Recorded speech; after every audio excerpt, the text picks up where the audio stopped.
Alors, nous commençons la troisième session de cette journée et la première communication sera présentée par professeur Ghanimi. Alors, professeur Ghanimi est chef de service d'endocrinologie de l'hôpital de Lyon. Professeur Ghanimi va nous parler du diabète instable, la conduite à tenir en pratique. À vous la parole, Shiran. Merci beaucoup, Mariam. Donc, honorable assistance, c'est un vrai plaisir d'être parmi vous. Pour cette occasion, je remercie le comité de l'ASMEDIAN de m'avoir invité. Je vais essayer, comme a dit ma collègue, de vous présenter le diabète instable. Qu'est-ce qu'on doit faire en clinique? Nous, praticiens endocrinologues, on sait tous que les diabétiques représentent la plus grande majorité des patients qu'on voit presque tous les jours. Et je suis sûre et certaine qu'on a tous eu affaire à un malade qui pose problème, chez qui on n'arrive pas à comprendre qu'est-ce qui ne marche pas. Donc on va essayer de voir qu'est-ce qu'on doit faire quand la glycémie s'affole, quand la glycémie va prendre des montagnes russes. En guise d'introduction, le diabète instable a été reconnu comme tel en 1940. Donc certains praticiens ont constaté qu'il y avait certains diabétiques qui posaient problème en ce qui concerne l'équilibre. Ça a pris beaucoup de temps pour que ça soit étiqueté comme une telle entité. Ça n'a été fait qu'en 1950. Il faudrait savoir que les vrais diabètes instables, lorsqu'on parle de vrais diabètes instables, cela veut dire que ce sont des causes d'instabilité androgène, intrinsèque, qu'on n'arrive pas à expliquer. Heureusement, ils sont rares, puisqu'ils ne représentent que 3 malades sur 1000, surtout en ce qui concerne les diabétiques de type 1. Donc, les Anglais l'appellent brittle diabetes. Et littéralement, si on va traduire le mot, cela veut dire le diabète cassant.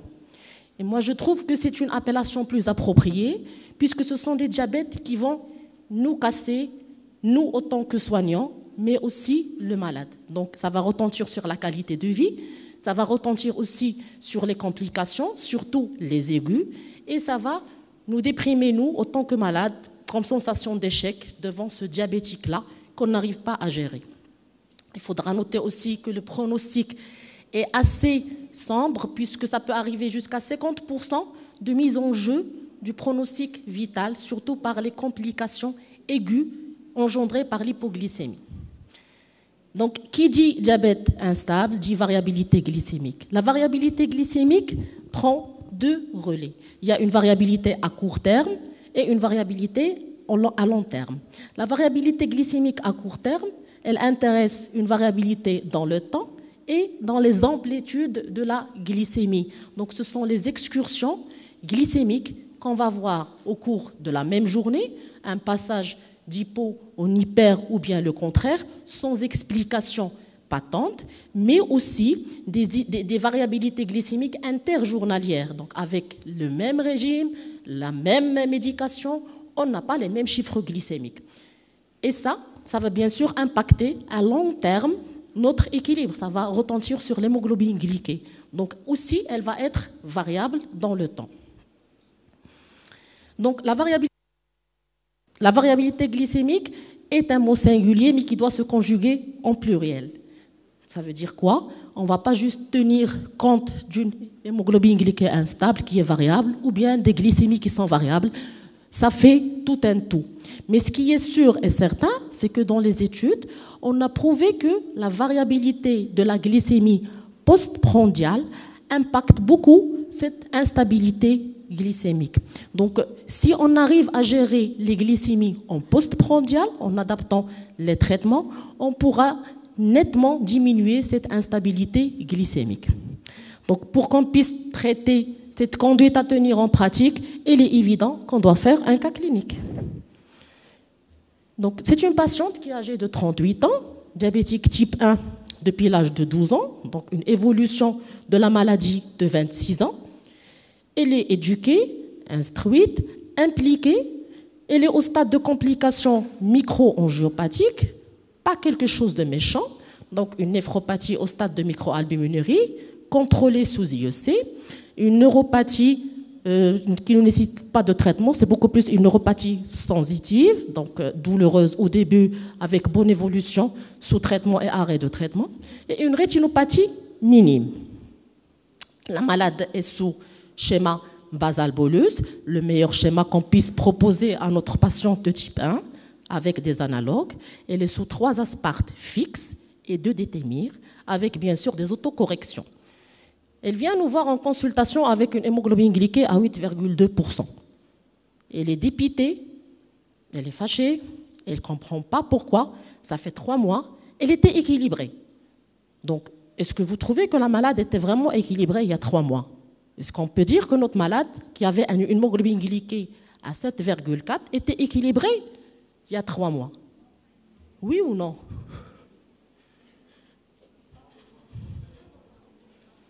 On ne peut pas, parce que l'hémoglobine glyquée, comme ça a été dit, ne va pas montrer l'instabilité glycémique. Elle a des avantages, certes, mais elle a des limites.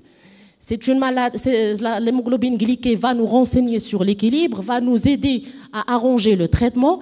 Certes, elle est liée d'une manière inévitable aux complications au long terme, mais elle n'est pas suffisante pour montrer l'instabilité glycémique. Donc, on ne peut pas dire à coup sûr que ma malade, il y a 3 mois, elle était équilibrée. On va calmer la malade. Cette courbe-là montre aussi pourquoi j'ai dit que l'hémoglobine glyquée ne va pas montrer l'équilibre glycémique. Ça montre 2 patients qui ont une même hémoglobine glyquée presque, une même glycémie moyenne presque, mais avec des profils glycémiques tout à fait différents. Donc on ne peut pas dire l'hémoglobine glyquée, 7%, vous êtes équilibré, bravo. Donc il faut toujours voir est-ce qu'il n'y a pas d'instabilité glycémique. Donc je reviens à la malade, on va la rassurer. Qu'est-ce qu'on va lui demander pour l'aider? Un cycle glycémique, c'est le basique. Donc on demandera un cycle glycémique. On va y aller plus loin avec cette malade-là. On va lui dire de fixer l'alimentation. Donc elle va manger les mêmes repas, la même quantité chaque jour, pour qu'on puisse bien sûr visualiser et objectiver cette instabilité. Parce que si les repas diffèrent, on pourra dire que c'est peut-être cette instabilité est d'origine exogène. Donc notre malade est très compliante, elle va s'y faire, elle va nous ramener ce cycle-là. Donc comme vous voyez, avec les mêmes doses, avec les mêmes repas, avec les mêmes quantités, les mêmes sites d'injection aussi, parce qu'il faudra que ce soit le même site pour que ce soit la même absorption, on a des réponses variables. Parfois, elle a besoin de corriger, parfois non, ça reste stable, parfois il y a des hyper inexpliqués, parfois il y a des hypos. On va aller plus loin. Il va nous faire une surveillance continue de la glycémie. Et c'est le même constat. Elle a des moyennes de glycémie différentes d'un jour à l'autre.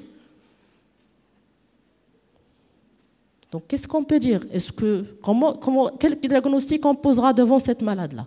Est-ce qu'on peut dire que c'est un diabète instable? Est-ce qu'on peut dire que non, peut-être que c'est l'erreur de la patiente, c'est un traitement inadéquat? Qu'est-ce que la littérature dit? La littérature, elle a indiqué plusieurs index pour évaluer la variabilité glycémique.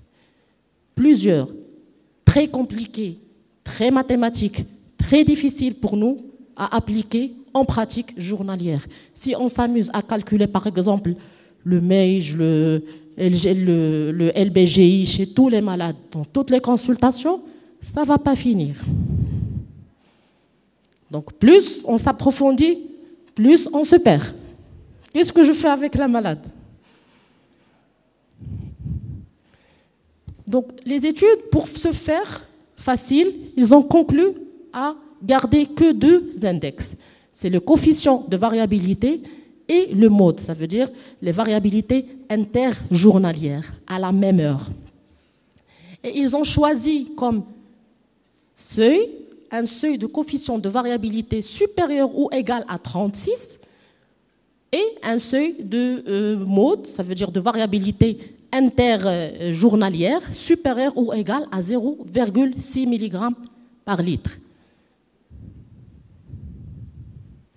Donc le coefficient de variabilité, ça se mesure par la déviation standard sur les moyennes glycémiques x 100. Généralement, c'est devenu facile, surtout avec le développement technologique maintenant, avec les CGMS, ça calcule automatiquement le coefficient de variabilité.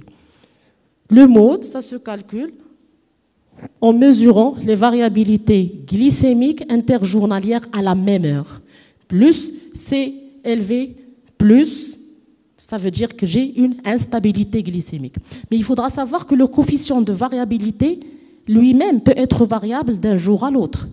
Lui-même peut être variable d'une semaine à l'autre. Donc, certains malades peuvent montrer une instabilité à un certain moment, d'autres non. Je ne parle pas des instabilités qui sont expliquées par des événements intercurrents comme une infection ou bien un stress.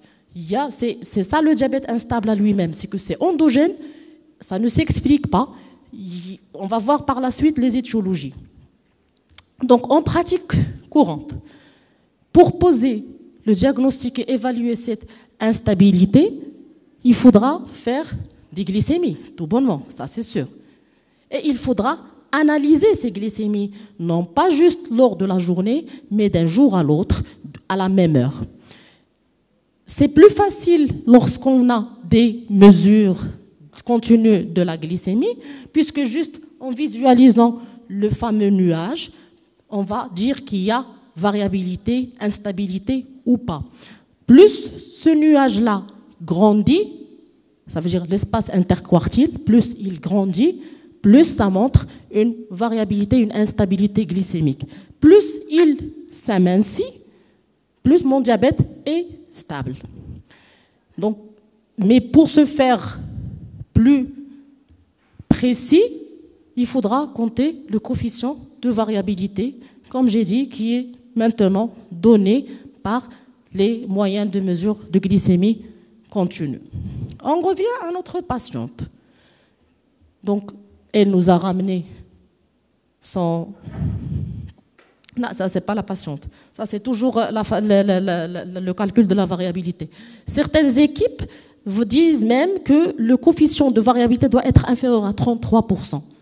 Mais ça n'a pas été validé. On garde toujours le 36%. Donc, pour notre patiente, on a récupéré son profil glycémique ambulatoire. Déjà, est-ce qu'on peut utiliser ces données-là? Oui ou non? Par ceux qui ont assisté à la présentation du professeur Moumen, oui, puisque notre malade, elle a totalisé les 14 jours du port, le capteur est actif au-delà de 70%, donc c'est valide, on valide. Comment on va le lire alors? Est-ce que la malade elle est aux objectifs? Est-ce qu'il est dans la cible ou pas? Oui, il est bien. Si on suit les recommandations, elle n'est pas au-delà de 70% en ce qui concerne la plage cible. Elle est à 69%, donc elle est limite.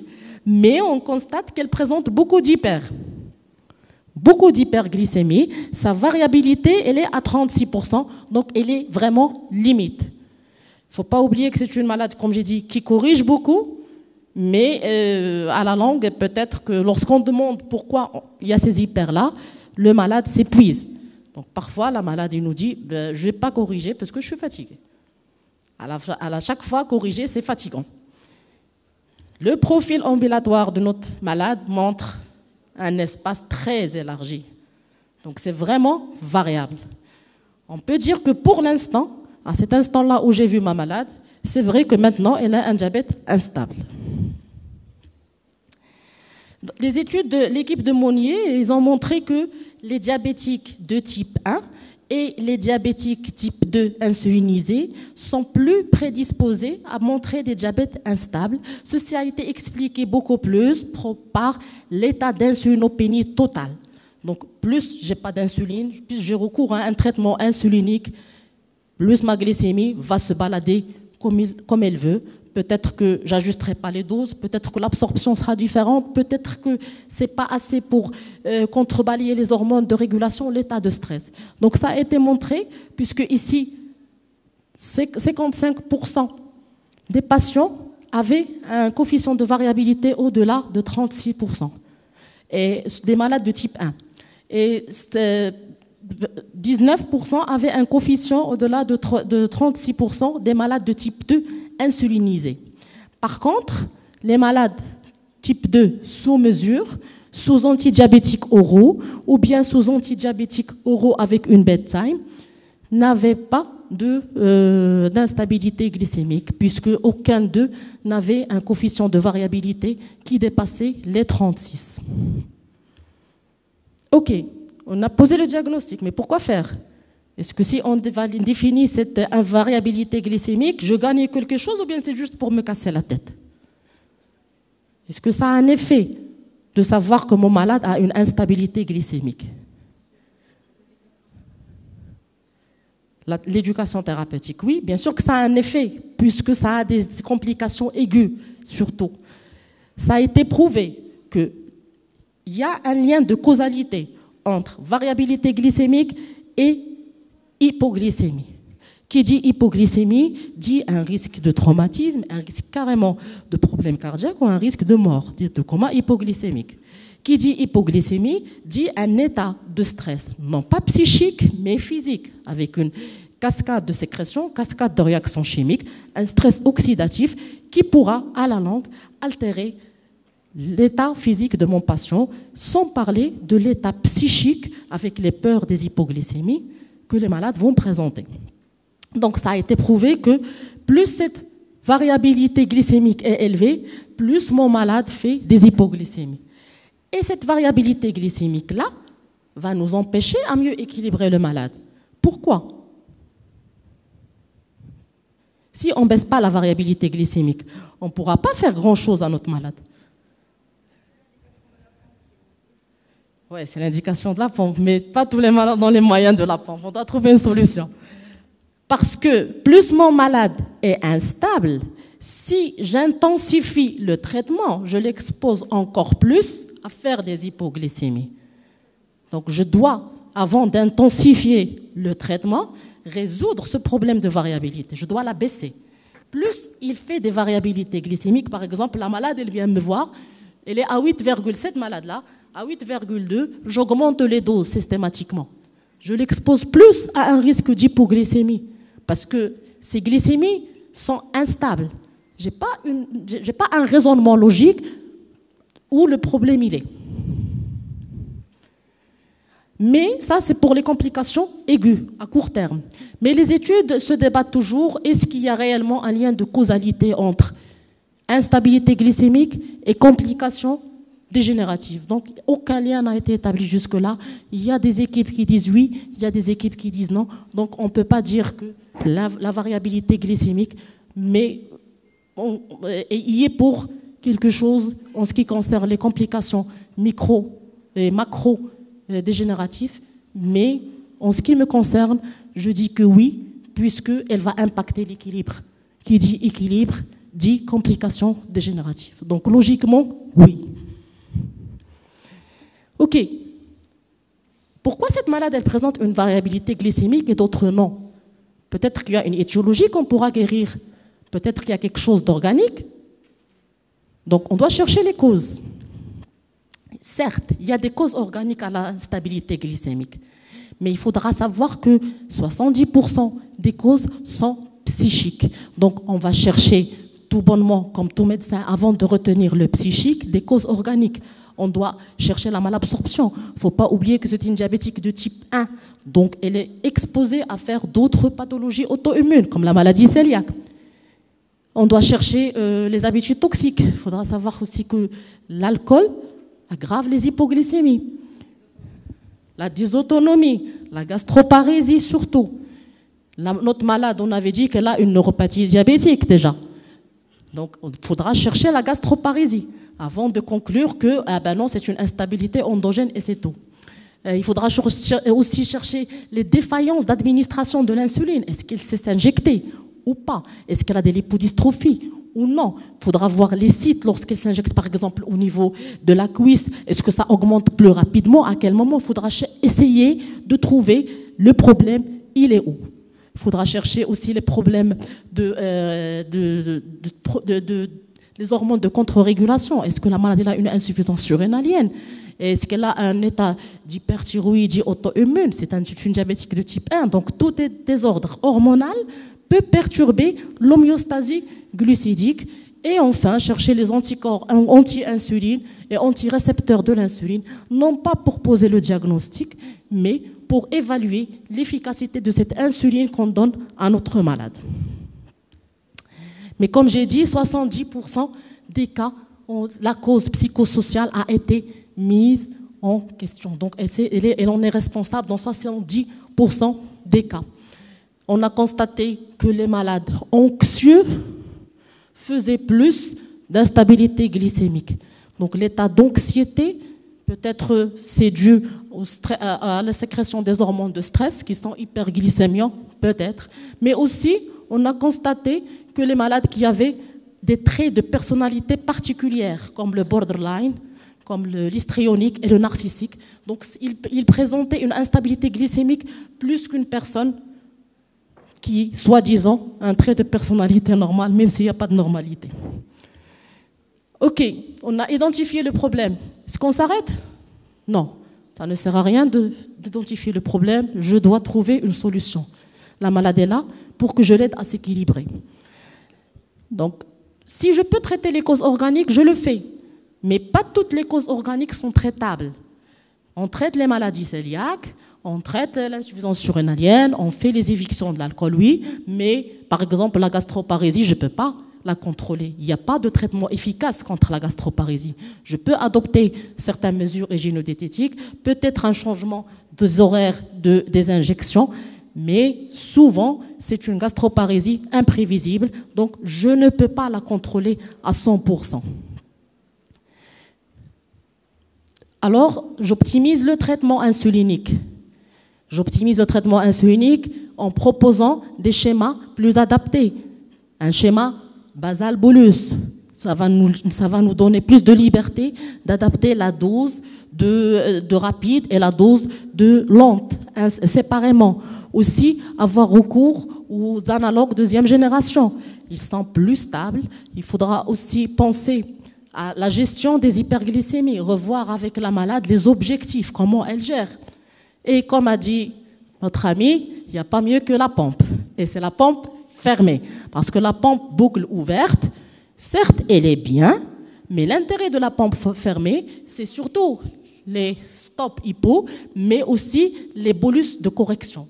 C'est le SmartGord qui permet un bolus de correction adapté à chaque patient selon ses besoins en utilisant les données anciennes. Donc le logiciel, à chaque fois, il va remettre en vie une mise à jour de comment je vais gérer cette hyperglycémie, par exemple.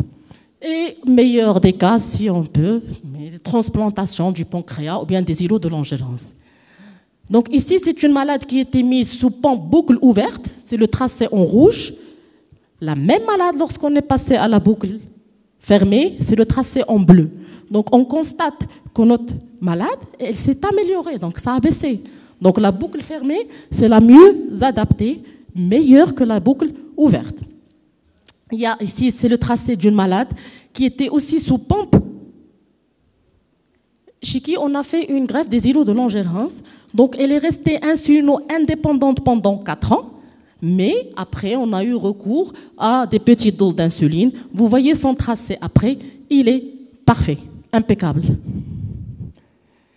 ne faut pas oublier la prise en charge psychique puisque 70% des causes sont psychologiques. Donc les études ont montré qu'un soutien psychologique, un accompagnement aider à mieux contrôler cette instabilité glycémique. Donc on doit éduquer notre malade, revoir avec lui les objectifs thérapeutiques, revoir ses peurs. Il ne faut pas s'acharner à équilibrer un malade rapidement. Surtout ceux qui sont déséquilibrés, ils vont développer des phobies d'hypoglycémie. Parce que nous, on va créer des hypoglycémies fonctionnelles. Un malade qui a l'habitude de vivre avec un 2,5 ou bien un 3 grammes, lorsqu'il est à 1 gramme, il va sentir les signes d'hypoglycémie. Il va s'alarmer, il va se resucrer. Donc il faut que ça soit d'une manière graduelle et que ça soit surtout établi on considère avec le malade. Il faudra prendre la vie du malade et l'impliquer dans la prise en charge de sa maladie. Chaque effort que le malade fait est un grand effort. Il faudra toujours le féliciter. Et, comme j'ai dit, le suivi psychologique. Donc, on a eu de la chance, notre malade a les moyens pour se faire une pompe. On a mis la pompe en route et on a constaté qu'il y a une nette amélioration de son coefficient de variabilité qui est inférieur à 30, avec une hémoglobine glyquée ultérieure à 6,9. Donc la malade est contente et nous, on est contents. En conclusion, donc, la prise en charge d'un diabète tout simple, surtout diabète type 1 ou qui sous insuline, est déjà difficile. Alors sans parler du diabète instable, c'est vraiment compliqué. Mais avant de dire c'est bon, je ne peux rien faire pour le malade, je suis dépassé, il faudra prendre le temps d'observer, d'analyser, afin de décider et d'agir. Il faudra toujours agir en multidisciplinarité avec le psychologue, avec l'infirmier, avec le malade lui-même. Nous, dans cette équation-là, on oublie le malade. On s'acharne à l'équilibrer tout seul. On ne peut pas équilibrer un diabétique tout seul. D'accord?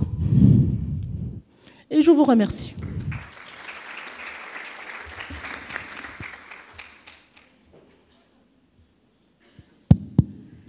C'est bon. Merci beaucoup, Yousra, pour ta présentation très claire, très structurée. Bravo. Alors, la parole maintenant est à la salle pour des questions. Docteur Laribi, ou bien Docteur Laribi, et après Docteur Amel Moumen. Oui, merci beaucoup, Docteur Halimi, pour votre présentation, très intéressant. Ma question, est-ce que vous avez une expérience avec GLT2 Moi, j'ai quelques patients qui avaient un diabète instable sous inhibiteur GLT2. C'est cette malade diabétique type 1. Oui, Cette malade diabétique type 1 a été mise avant de mettre la pompe à insuline en place sous analogue GLP1, sous association analogue GLP1, inhibiteur et GLT2, même si ça n'a pas l'AMM. Donc, on a expliqué à la malade ce qui arrive, même si c'est un type 1, on n'arrivait toujours pas à contrôler cette instabilité glycémique. Il y avait des moments où ça c'était bien, des moments où c'était pas bien, donc il y avait toujours une instabilité glycémique objectivée surtout par les hémoglobines glyquées.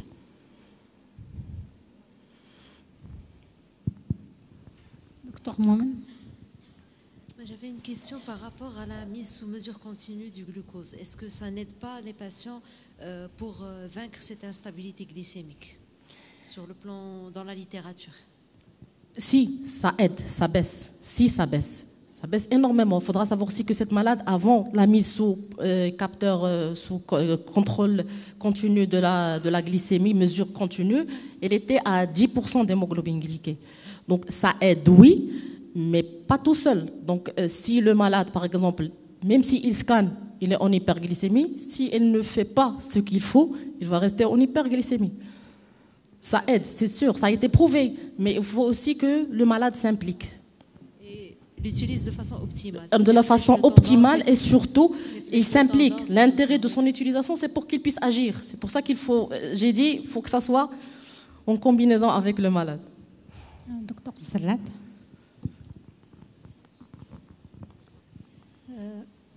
Merci, professeur Ghanimi, pour votre excellente présentation. Ma question concerne toujours sur le plan pratique, comment faire chez des patients instables qu'on voit toujours, et surtout dans notre contexte marocain, des patients indigents qu'on n'a que la Mixtar 30, la MPH pour les gérer. Oui, en dehors des mesures hygiéno-diététiques. Oui, déjà pour ces malades-là, il faudra leur expliquer, il faudra les impliquer. Le problème qu'on fait, nous, avec ces malades, c'est qu'on incrimine toujours le malade. S'il ramène une hémoglobine glyquée pas aux objectifs, c'est sa faute. Il ne faudra jamais blâmer un malade. Comme j'ai dit, il est vivant parce qu'il a fait l'effort d'être vivant, déjà. Et pour ces types de malades-là, par exemple ceux qui sont sous Mixtar, moi ce que je fais c'est beaucoup plus l'association rapide humaine insulatar. Ça me laisse beaucoup plus de liberté à faire et parfois carrément je peux aller jusqu'à 3 insulatars par jour. Une association qui va être propre au malade, tout en faisant un cycle glycémique pour décider les moments où ça pose problème. Et ce que je fais un pacte avec le malade, de garder la même quantité de sucre lent. On fait un pacte, même si tu n'as pas faim, tu manges, même si tu as faim, tu ne dépasses pas.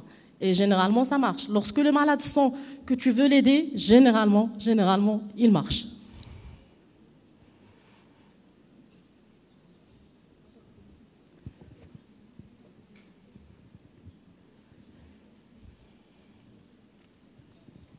Merci, cher ami, pour ton beau exposé.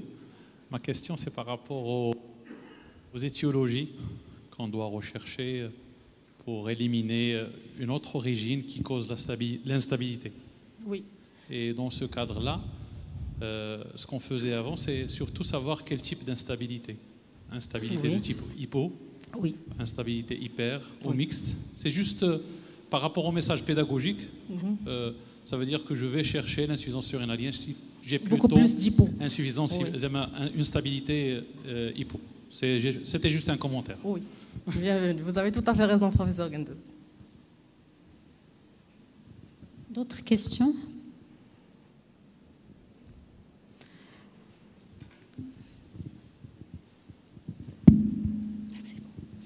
Alors, après cette belle présentation à propos de l'instabilité glycémique,